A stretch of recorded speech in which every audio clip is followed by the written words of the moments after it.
Hello दोस्तों, स्वागत है आपका हमारे चैनल यूपी एग्जाम क्विज़र में। दोस्तों, आज के वीडियो में हम 7 मार्च से संबंधित उत्तर प्रदेश के सभी एग्जाम्स के लिए मोस्ट इंपॉर्टेंट करंट अफेयर के क्वेश्चंस को डिस्कस करेंगे और हर एक क्वेश्चन से रिलेटेड आपको फैक्ट भी बताएंगे। और वीडियो के अंत में हम आपसे एक क्वेश्चन भी पूछेंगे जिसका जवाब आपको कमेंट बॉक्स में देना है। और अगर आपको इसकी PDF डाउनलोड करनी है तो इसकी PDF आप हमारे टेलीग्राम ग्रुप से डाउनलोड कर सकते हैं। टेलीग्राम ग्रुप की लिंक आपको वीडियो के डिस्क्रिप्शन में मिल जाएगी। तो चलिए शुरू करते हैं। आज का सेशन शुरू करने से पहले हम कल के क्वेश्चंस का रिवीजन करेंगे। कल का पहला क्वेश्चन है, पुलिसिंग में मदद के लिए अपनी तरह का पहला सर्च इंजन कौन बनाएगा? इसका जो करेक्ट आंसर है वो है ऑप्शन नंबर ए, FCRF यानी फ्यूचर क्राइम रिसर्च फाउंडेशन। अगला क्वेश्चन है, हाल ही में ADR और उत्तर प्रदेश इलेक्शन वॉच की एक रिपोर्ट के अनुसार विधानसभा के लिए फिर से चुनाव लड़ रहे मौजूदा विधायकों की संपत्ति लगभग कितने प्रतिशत तक बढ़ गई है? इसका जो करेक्ट आंसर है वो है ऑप्शन नंबर सी, लगभग 220% तक बढ़ी है। और दोस्तों, लास्ट 1 ईयर की अगर आपको उत्तर प्रदेश करंट अफेयर की PDF डाउनलोड करनी है तो इसकी लिंक आपको वीडियो के डिस्क्रिप्शन में मिल जाएगी। वहां से आप इस PDF को डाउनलोड कर सकते हैं। इस PDF में हमने जनवरी से लेकर के दिसंबर 2021 तक के उत्तर प्रदेश करंट अफेयर के जितने भी इंपॉर्टेंट क्वेश्चंस थे सभी को विस्तार पूर्वक बताया है। और दोस्तों, इसके अलावा अगर आपको मंथली करंट अफेयर डाउनलोड करनी है यानी जनवरी मंथ की या इसके अलावा फरवरी मंथ की 2022 की, तो इसकी लिंक भी आपको वीडियो के डिस्क्रिप्शन में मिल जाएगी। तो वहां से आप ये दोनों PDF डाउनलोड कर सकते हैं। और दोस्तों, PDF डाउनलोड करने में अगर कोई भी प्रॉब्लम होती है तो साइट पर आपको WhatsApp नंबर और ईमेल मिल जाएगा जिस पर आप कॉन्टैक्ट कर सकते हैं। अगला क्वेश्चन है, निम्न में से कौन सी एयरलाइंस सौर ईंधन का उपयोग करने वाली विश्व की पहली एयरलाइन बनने की योजना बना रही है? इसका जो करेक्ट आंसर है वो है option number C, Swiss Airlines. अगला क्वेश्चन है, नई दिल्ली में राष्ट्रपति संपदा में एक नवविकसित आरोग्य वनम का उद्घाटन हाल ही में किसने किया? इसका जो करेक्ट आंसर है वो है ऑप्शन नंबर ए, राष्ट्रपति रामनाथ कोविंद ने। अगला क्वेश्चन है, किस देश के क्रिकेटर शेन वॉर्न का 52 वर्ष की आयु में निधन हो गया? इसका जो करेक्ट आंसर है वो है ऑप्शन नंबर सी, ऑस्ट्रेलिया के। अगला क्वेश्चन है, पूर्व भारतीय सेना प्रमुख जनरल SF रोड्रिक्स का कितनी वर्ष की उम्र में निधन हो गया है? इसका जो करेक्ट आंसर है वो है ऑप्शन नंबर ए, 88 वर्ष की उम्र में। अगला क्वेश्चन है, हेरत महोत्सव किस राज्य में मनाया जाता है?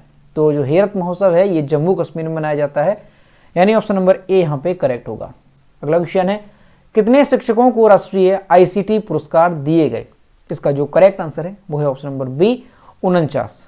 अगला क्वेश्चन है, 73वें स्ट्रेटजा मेमोरियल बॉक्सिंग टूर्नामेंट में 81 किलोग्राम वर्ग में नंदिनी ने कौन सा पदक जीता? इसका जो करेक्ट आंसर है वो है ऑप्शन नंबर सी, कांस्य पदक।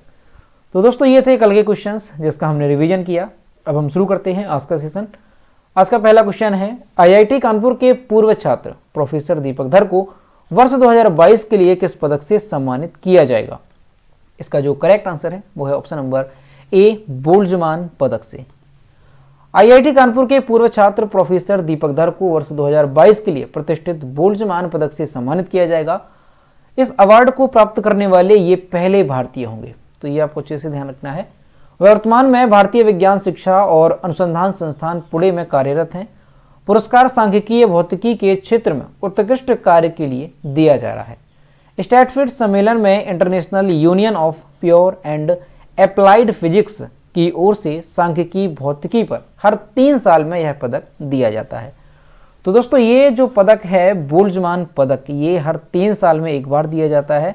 और किस क्षेत्र में? तो सांख्यिकी भौतिकी के क्षेत्र में उत्कृष्ट कार्य करने के लिए दिया जाता है। तो साल 2022 में जो ये अवार्ड दिया जा रहा है बोल्ट्जमान पदक, ये किसे दिया जा रहा है? तो IIT कानपुर के पूर्व छात्र हैं दीपक धर, इनको ये अवार्ड दिया जा रहा है। और इस अवार्ड को पाने वाली ये पहले भारतीय भी हैं, तो इसलिए ये काफी इंपॉर्टेंट है। अगला क्वेश्चन है, अलीगढ़ स्थित अलीगढ़ मुस्लिम विश्वविद्यालय के सिटी स्कूल का नाम बदलकर किसके नाम पर होगा? इसका जो करेक्ट आंसर है वो है ऑप्शन नंबर सी, राजा महेंद्र प्रताप सिंह के नाम पर। उत्तर प्रदेश के अलीगढ़ स्थित अलीगढ़ मुस्लिम विश्वविद्यालय के सिटी स्कूल का नाम अब राजा महेंद्र प्रताप सिंह स्कूल होगा। इसके लिए AMU प्रशासन ने पूरी तैयारियां कर ली हैं। AMU की एग्जीक्यूटिव काउंसिल ने इस फैसले को मंजूरी दे दी है। AMU प्रशासन जिस जमीन पर सिटी हाई स्कूल की बिल्डिंग बनी है उस स्कूल का नाम राजा महेंद्र प्रताप सिंह स्कूल रखेगा और अतिरिक्त जो भूमि है उसे राजा महेंद्र प्रताप के वारिसों को वापस देगा। तो दोस्तों यहाँ पर जो अलीगढ़ है, उत्तर प्रदेश का डिस्ट्रिक्ट अलीगढ़ में जो मुस्लिम विश्वविद्यालय है, वहाँ पर सिटी स्कूल का जो नाम है वो राजा महेंद्र प्रताप सिंह के नाम पर अब किया जाएगा। अगला क्वेश्चन है, सूरजकुंड हस्तशिल्प मेला का आयोजन कहाँ किया जा रहा है? इसका जो करेक्ट आंसर है वो है ऑप्शन नंबर सी, हरियाणा में। 35वां सूरजकुंड अंतर्राष्ट्रीय हस्तशिल्प मेला 20 मार्च से 4 अप्रैल को हरियाणा राज्य के फरीदाबाद में आयोजित कराया जाएगा। इस हस्तशिल्प मेले में अलग अलग प्रदेशों के लगभग 50 स्टॉल लगाए गए। साल 2020 में आखिरी बार सूरजकुंड अंतर्राष्ट्रीय हस्तशिल्प मेला आयोजित कराया गया था। 35वां सूरजकुंड अंतर्राष्ट्रीय हस्तशिल्प मेला जम्मू कश्मीर को मेले का थीम स्टेट तथा ब्रिटेन को पार्टनर कंट्री पहले ही घोषित किया गया है। तो दोस्तों यहाँ पर आपको अच्छे से ध्यान रखना है कि जो 35वां सूरजकुंड अंतर्राष्ट्रीय हस्तशिल्प मेला है, इसका आयोजन कहाँ पर किया जा रहा है? तो हरियाणा राज्य के फरीदाबाद में इसका आयोजन किया जाएगा। और इसका जो आयोजन है वो कब से कब तक किया जाएगा? तो ये 20 मार्च से शुरू होगा और 4 अप्रैल तक ये चलेगा। और यहाँ पर जो है 50 स्टॉल लगाए जाएंगे अलग अलग प्रदेशों के, यानी इसमें जो पूरे देश के सभी राज्य हैं वो इसमें जो है हिस्सा लेंगे। और दोस्तों जो 35वां सूरजकुंड अंतर्राष्ट्रीय हस्तशिल्प मेला है, यहाँ पर जम्मू कश्मीर को मेले का थीम स्टेट घोषित किया गया है और ब्रिटेन को पार्टनर कंट्री ये पहले से ही घोषित किया गया है यहाँ पे। तो यहाँ पर आपको ये ध्यान रखना है कि जो 35वां सूरजकुंड अंतर्राष्ट्रीय हस्तशिल्प मेला है, इसका जो आयोजन है वो हरियाणा राज्य के फरीदाबाद में किया जाएगा। और ये इस साल यानी 2022 में जो ये हस्तशिल्प मेला होगा ये 16 दिनों का होगा। और दोस्तों यहाँ पर हरियाणा की बात है तो ये है मैप में हरियाणा। हरियाणा की कैपिटल है चंडीगढ़। हरियाणा के चीफ मिनिस्टर हैं मनोहर लाल खट्टर और हरियाणा के गवर्नर हैं बंडारू दत्तात्रेय। और हरियाणा में लोकसभा सीटों की संख्या कितनी है? तो 10 यहाँ पर लोकसभा सीटों की संख्या है और 5 यहाँ पर राज्यसभा सीटों की संख्या है। अगला क्वेश्चन है, निम्न में से किस देश के मानव रहित सबमर्सिबल ने हाल ही में महासागर के नीचे तक विश्व के सबसे गहरे बिंदु तक गोता लगाने का कीर्तिमान बनाया? इसका जो करेक्ट आंसर है वो है ऑप्शन नंबर ए, चीन के। चीन के मानव रहित सबमर्सिबल ने हाल ही में महासागर के नीचे तक विश्व के सबसे गहरे बिंदु तक गोता लगाने का कीर्तिमान बनाया है। दोस्तों चीन का मानव रहित सबमर्सिबल है हाइडू 1। इसका नाम ध्यान रखना है। ये जो सबमर्सिबल है इसने जो है महासागर में सबसे नीचे बिंदु तक जाने का एक कीर्तिमान बनाया है, यानी दुनिया का सबसे गहरा जो बिंदु है समुद्र में उसके नीचे तक जाने का रिकॉर्ड बनाया।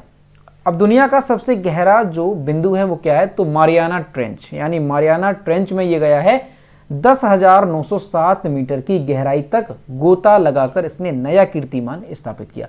दोस्तों इससे पहले भी साल 2020 में चीन का जो मानव रहित सबमर्सिबल था हाइडू 1, इसने रिकॉर्ड बनाया था पिछली बार।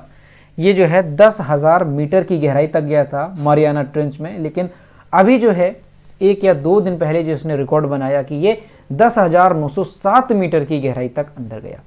चीन के इस अभियान के दौरान भूगर्भीय वातावरण की हाई डेफिनेशन तस्वीरें और गहरे समुद्र के नमूने एकत्र किए गए। तो ये क्वेश्चन मोस्ट इंपॉर्टेंट है, आपको अच्छे से ध्यान रखना है कि किस देश के मानव रहित सबमर्सिबल ने हाल ही में महासागर के नीचे तक विश्व के सबसे गहरे बिंदु तक गोता लगाने का रिकॉर्ड बनाया? तो ये चाइना का है हाइडू 1। और कितना नीचे गया है? तो 10,907 मीटर की गहराई तक इसने गोता लगा करके रिकॉर्ड बनाया। अब दोस्तों अगर चीन की बात की जाए तो चीन की कैपिटल क्या है? तो बीजिंग चीन की कैपिटल है। चीन के प्रेसिडेंट कौन हो? तो सी जिनपिंग चीन के प्रेसिडेंट हैं। और चीन की करेंसी क्या है? तो रेनमिनबी चीन की करेंसी है। अगला क्वेश्चन है, आईसीसी महिला क्रिकेट विश्व कप 2022 का आयोजन किस देश ने किया? इसका जो करेक्ट आंसर है वो है option number B, New Zealand. ICC महिला क्रिकेट विश्व कप 2022 का आयोजन न्यूजीलैंड देश करेगा। यह विश्व कप 4 मार्च 2022 को शुरू हो गया है। 4 मार्च से 3 अप्रैल 2022 तक न्यूजीलैंड में आयोजित होने वाले आईसीसी महिला क्रिकेट विश्व कप का यह 12वां संस्करण है।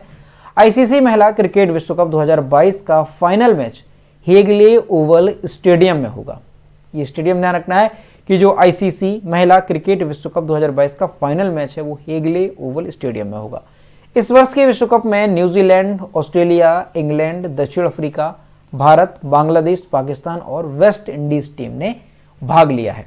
तो ध्यान रखना है कि आईसीसी महिला क्रिकेट विश्व कप 2022 का जो आयोजन है वो किस देश में किया जा रहा है, तो न्यूजीलैंड में इसका आयोजन किया जा रहा है। और कब से कब तक इसका आयोजन जो है वो किया जा रहा है, तो 4 मार्च से 3 अप्रैल 2022 तक इसका आयोजन किया जाएगा और ये महिला क्रिकेट विश्व कप का 12वां संस्करण है। दोस्तों न्यूजीलैंड की अगर बात की जाए तो न्यूजीलैंड की कैपिटल क्या है, तो वेलिंगटन न्यूजीलैंड की कैपिटल है। न्यूजीलैंड के जो प्राइम मिनिस्टर हैं वो कौन है, तो जैकिंडा अर्डन, ये न्यूजीलैंड के प्राइम मिनिस्टर हैं। और न्यूजीलैंड की जो करेंसी है वो क्या है, तो न्यूजीलैंड डॉलर न्यूजीलैंड की करेंसी है। अगला क्वेश्चन है, फाइनेंशियल एक्शन टास्क फोर्स ने हाल ही में किस देश को अपनी ग्रे लिस्ट में शामिल किया है? इसका जो करेक्ट आंसर है वो है ऑप्शन नंबर सी, संयुक्त अरब अमीरात को। फाइनेंशियल एक्शन टास्क फोर्स ने हाल ही में संयुक्त अरब अमीरात को अपनी ग्रे लिस्ट में शामिल किया है। इस ग्रे सूची को आधिकारिक तौर पर अन्य निगरानी वाले क्षेत्राधिकारों की सूची के रूप में जाना जाता है। यह FATF यानी फाइनेंशियल एक्शन टास्क फोर्स 1989 में G7 देशों द्वारा स्थापित एक अंतर सरकारी निकाय है। तो आपको ध्यान रखना है कि FATF यानी फाइनेंशियल एक्शन टास्क फोर्स ने हाल ही में किस देश को अपनी ग्रे लिस्ट में शामिल किया है, तो संयुक्त अरब अमीरात को। अगला क्वेश्चन है, निम्न में से किस मंत्रालय ने हाल ही में विश्व के सबसे बड़े शहरी स्वच्छता सर्वेक्षण का लगातार 7वां संस्करण शुरू किया है? इसका जो करेक्ट आंसर है वो है ऑप्शन नंबर डी, आवास और शहरी मामलों के मंत्रालय ने। आवास और शहरी मामलों के मंत्रालय ने हाल ही में स्वच्छ सर्वेक्षण 2022 शुरू किया, जो कि विश्व के सबसे बड़े शहरी स्वच्छता सर्वेक्षण का लगातार 7वां संस्करण है। इस वर्ष इस स्वच्छ सर्वेक्षण 2022 को मंत्रालय द्वारा इप्सोस रिसर्च प्राइवेट लिमिटेड के लगभग 3000 मूल्यांकनकर्ताओं के साथ शुरू किया गया है। तो दोस्तों ध्यान रखना है कि अगर पूछा जाता है कि स्वच्छ सर्वेक्षण 2022 जो है वो किसने शुरू किया है हाल ही में, तो ये आवास और शहरी मामलों के मंत्रालय ने शुरू किया है, जो कि विश्व के सबसे बड़े शहरी स्वच्छता सर्वेक्षण का लगातार 7वां संस्करण है। अगला क्वेश्चन है, किस पुरस्कार से सम्मानित एलन वॉलब्रिज लैड जूनियर का निधन हुआ? इसका जो करेक्ट आंसर है वो है option number B, Oscar award. Oscar से सम्मानित होने वाले एलन वॉलब्रिज लैड जूनियर का 84 वर्ष की आयु में निधन हो गया। वह 20th सेंचुरी फॉक्स के पूर्व कार्यकारी थे, जिन्होंने स्टार वॉर्स और ब्रेव हॉर्ट को हरी झंडी दिखाई थी, जिन्हें प्यार से लेडी के नाम से भी जाना जाता था। उन्होंने 1995 में मेल गिब्सन द्वारा निर्देशित सर्वश्रेष्ठ चित्र ब्रेव हॉर्ट के अकादमी पुरस्कार यानी ऑस्कर पुरस्कार जीता था। तो दोस्तों ध्यान रखना है कि अगर पूछा जाए कि हाल ही में एलन वॉलब्रिज लैड जूनियर का 84 साल की उम्र में निधन हुआ है, इन्हें जो है किस अवार्ड से सम्मानित किया गया था, तो ऑस्कर सम्मान से इन्हें सम्मानित किया जा चुका है। और ये जो ऑस्कर पुरस्कार है ये इन्हें कब दिया गया था, तो साल 1995 में मेल गिब्सन द्वारा निर्देशित सर्वश्रेष्ठ चित्र ब्रेव हार्ट के लिए अकादमी पुरस्कार यानी ऑस्कर पुरस्कार इन्होंने जीता था। अगला क्वेश्चन है, किस राज्य को होलोंगी में अपना ग्रीन फील्ड हवाई अड्डा मिला? इसका जो करेक्ट आंसर है वो है ऑप्शन नंबर सी, अरुणाचल प्रदेश। अरुणाचल प्रदेश राज्य का पहला होलोंगी ग्रीन फील्ड हवाई अड्डा 15 अगस्त से चालू होगा, जो कि अरुणाचल प्रदेश की राजधानी ईटानगर से 15 किलोमीटर की दूरी पर है। 645 करोड़ रुपए की अनुमानित लागत से हवाई अड्डे के फुटपाथ का निर्माण, हवाई किनारे का काम, टर्मिनल भवन और शहर के किनारे के काम तेजी से किया जा रहा है। इस हवाई अड्डे को A320 श्रेणी के विमानों के संचालन और भविष्य में A321 प्रकार के विमानों को पूरा करने के लिए 500 मीटर लंबाई के रनवे के विस्तार के साथ डिजाइन किया गया है। तो दोस्तों यहाँ से आपको ध्यान रखना है कि अभी हाल ही में जो है अरुणाचल प्रदेश के पहला होलोंगी ग्रीन फील्ड हवाई अड्डा ये कब से शुरू होगा, तो 15 अगस्त से ये शुरू होगा। और ये कहाँ पर बनाया गया है, तो अरुणाचल प्रदेश की राजधानी ईटानगर से 15 किलोमीटर की दूरी पर ये बनाया गया है। ठीक है, तो ध्यान रखना है क्योंकि ये अरुणाचल प्रदेश का पहला होलोंगी ग्रीन फील्ड हवाई अड्डा है। अब दोस्तों यहाँ पर अरुणाचल प्रदेश की बात है तो ये है मैप में अरुणाचल प्रदेश। अरुणाचल प्रदेश की कैपिटल है ईटानगर। अरुणाचल प्रदेश के चीफ मिनिस्टर हैं पेमा खांडू और अरुणाचल प्रदेश के गवर्नर हैं BD मिश्रा। और अरुणाचल प्रदेश में लोकसभा सीटों की संख्या कितनी है, तो 2 यहाँ पर लोकसभा सीटों की संख्या है और 1 यहाँ पर राज्यसभा सीट की संख्या है। अगला क्वेश्चन है, प्रो कबड्डी लीग सीजन 8 का खिताब किस टीम ने जीता? इसका जो करेक्ट आंसर है वो है ऑप्शन नंबर ए, दबंग दिल्ली ने। कर्नाटक राज्य के बेंगलुरु में प्रो कबड्डी लीग सीजन 8 के फाइनल में दबंग दिल्ली केसी ने पटना पायरेट्स को हरा करके सीजन 2022 का खिताब जीता। दबंग दिल्ली ने 3 बार के चैंपियन पटना पायरेट्स को 36-37 से हराया। पवन सहरावत को 24 मैचों में उनके 304 रेड पॉइंट के लिए raider of the season award से सम्मानित किया गया। प्रो कबड्डी लीग सीजन 8 के विजेता को 3 करोड़ का नगद पुरस्कार मिला। तो दोस्तों ध्यान रखना है कि सीजन 2022 का जो खिताब है प्रो कबड्डी लीग का वो किसने जीता है? तो ये जीता है दबंग दिल्ली केसी ने। किसको हरा करके? तो पटना पायरेट्स को हरा करके ये जो अवार्ड है वो जीता है। तो दोस्तों ये थे 7 मार्च से संबंधित उत्तर प्रदेश के सभी एग्जाम्स के लिए मोस्ट इंपॉर्टेंट करंट अफेयर के क्वेश्चन जो कि हमने डिस्कस किए। अब हम देखते हैं कल के वीडियो का क्वेश्चन जो हमने आपसे पूछा था। तो ये है कल के वीडियो का क्वेश्चन जो हमने आपसे पूछा था। हाल ही में 11.71 लाख दिए जलाकर किस राज्य में गिनीज वर्ल्ड रिकॉर्ड बनाया गया? इसका जो करेक्ट आंसर था वो ऑप्शन नंबर ए था, मध्य प्रदेश। और लगभग सभी स्टूडेंट्स ने इसके सही जवाब किए। और मैं आपसे हर रोज कहता हूं कि जो भी क्वेश्चन आपसे पूछा जाए तो सभी लोग क्वेश्चन का आंसर जरूर दिया करो। और दोस्तों अगर आपको इस वीडियो की ऑडियो रिवीजन करना है तो इसके लिए आप खबरी ऐप पर जुड़ सकते हैं। खबरी ऐप पर आपको कैसे जुड़ना है? तो सबसे पहले आपको गूगल प्ले स्टोर पर जाकर के खबरी एप्लीकेशन डाउनलोड करना है। उसके बाद आपको इस वीडियो के डिस्क्रिप्शन में जो लिंक दी गई है ऑडियो रिवीजन करके, उस पर आपको क्लिक करना है। जैसे ही आप लिंक पर क्लिक करेंगे तो आप खबरी एप्लीकेशन पर पहुंच जाएंगे और वहां पर जो हमारा चैनल है यूपी एग्जाम क्रिजर वो वहां पर शो होगा। तो उसको आपको जो है फॉलो कर लेना है। इस तरह से आप जो है डेली करंट अफेयर का जो ऑडियो रिवीजन है वो 3 से 4 मिनट में कर सकेंगे। तो देखते हैं आज का क्वेश्चन। तो ये है आज का क्वेश्चन, 58वीं सीनियर राष्ट्रीय शतरंज चैंपियनशिप कहाँ आयोजित कराई गई? ऑप्शन नंबर ए है कानपुर, बी है पटना, सी है जयपुर और डी है भोपाल। तो इसका जो भी करेक्ट आंसर है वो आपको कमेंट बॉक्स में बताना है। तो दोस्तों अगर आपको आज का वीडियो पसंद आया हो तो वीडियो को लाइक करें, अपने दोस्तों के साथ शेयर करें और अगर अभी तक हमारे चैनल पर नए हैं तो चैनल को सब्सक्राइब करना ना भूलें। साथ ही बेल आइकन को भी प्रेस करें ताकि टाइम टू टाइम नोटिफिकेशन आप तक पहुंचता रहे। तो मिलते हैं नेक्स्ट वीडियो में। Thank you.